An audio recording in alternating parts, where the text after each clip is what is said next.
The NLDS begins today for the Los Angeles Dodgers against the Diamondbacks. This is nothing new for the Dodgers over the last number of years. Padres in 2020, Giants 2021, Padres 2022, D-backs 2023. Of course, the Dodgers also faced Arizona in the 2017 NLDS, a year in which they went to the World Series. So I'm not saying they're going to go to the World Series now because they're facing the Diamondbacks in the National League Division Series. Dodgers and D-backs, a team that the Dodgers have gotten the better of in the regular season as of late. I mean, the Dodgers have had a pretty good record versus most of MLB, obviously, but especially within the division, they are really good. Talking about the season series, the Dodgers won 8 games out of 13 this year. For me, I don't really look into that. Like, I really don't look into that, especially after last season. Like, I really just have like PTSD from last year's NLDS. Throw all those numbers away. I just do. You kind of have to, because the playoffs are a totally different animal, and we as Dodger fans know that you're kind of better than anybody else. Bets are off, come postseason, anything can go. It's playoff baseball, it's October baseball. You just never know what's going to happen. But I do want to kill one narrative. And what is that narrative, you might ask? It's the narrative of, oh, it's a crapshoot. It's playoffs are a crapshoot. It's the hottest team that wins, not the best team. Who cares? It's the hottest team. It's just a tournament.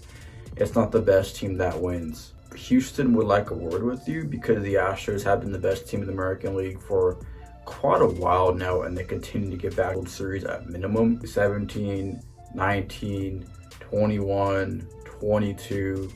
4 out of the last 6 years, they've been the best team in the American League, and they have gotten back to postseason. They're not the number 1 seed this year, but again, they were a very good team. They are a top 2 seed in the AL, so we'll see if they get back to the World Series. I think they could, but we'll have to see. But either way, like, I do not like that narrative of, oh, it's a crapshoot. Who cares? No, the Dodgers have no excuses. I don't buy that excuse for a second. I don't buy any excuses for the Dodgers. The only excuse that I could buy for any team, and again, every team has injuries, but it is injuries. The Dodgers have lost some pieces over a number of years, but again, last year, there wasn't an excuse last year. There just wasn't. Going into this season, the Dodgers are healthy. Of course, there's been some unfortunate stuff that's taken place throughout the season. Some of these things can be blessings in disguise. I am not taking Arizona lightly, that is for sure.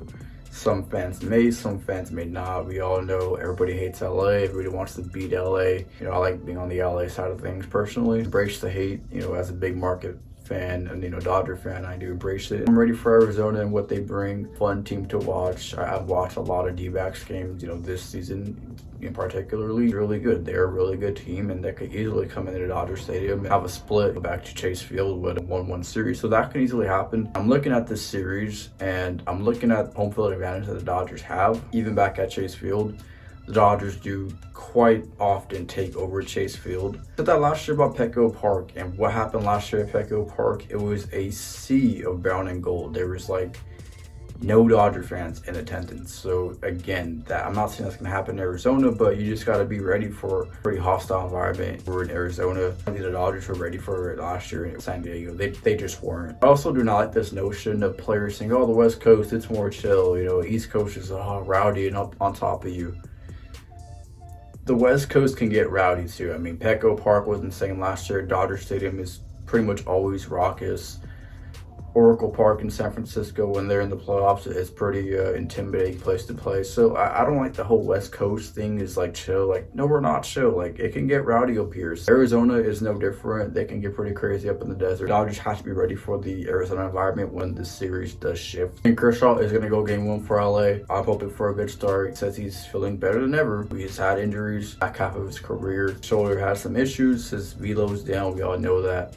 But he says he'll be ready to go for Game 4 situations. He's pitched on 7 days rest for the last month now. Game 4 would be on 5 days rest, which he has not pitched on for about a couple of months. So I'm not sure how that's going to go personally. I expect a bullpen game in Game 4 if it goes that far.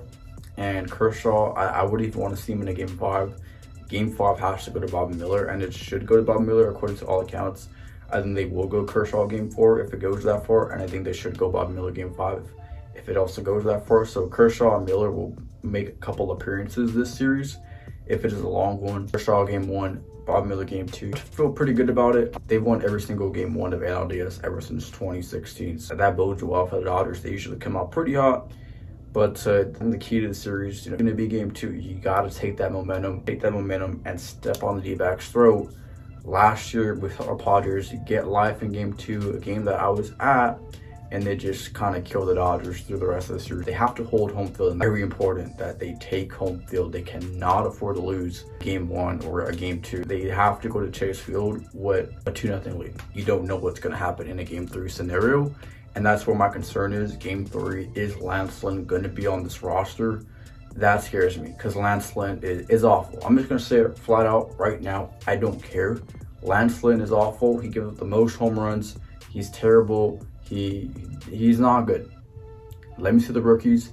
Give me the rookies and give me the vet and Clayton Kershaw. Let me see Ryan Pepio. Let me see MSGN. Let me see all the rookies out there, okay? I do not want to see old man Lance Lynn take the mound for the Dodgers in this entire postseason. That's going out on a limb, but that would be ideal. And we'll see how this ages. Whether he doesn't make the roster, he does great or horrible.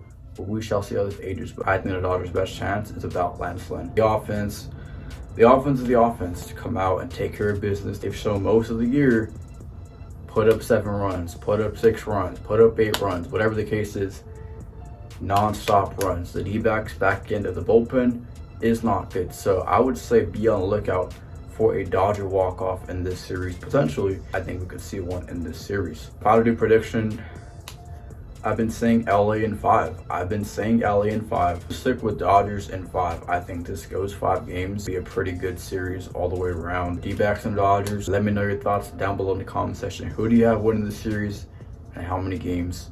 Of course, Arizona poses a lot of threats.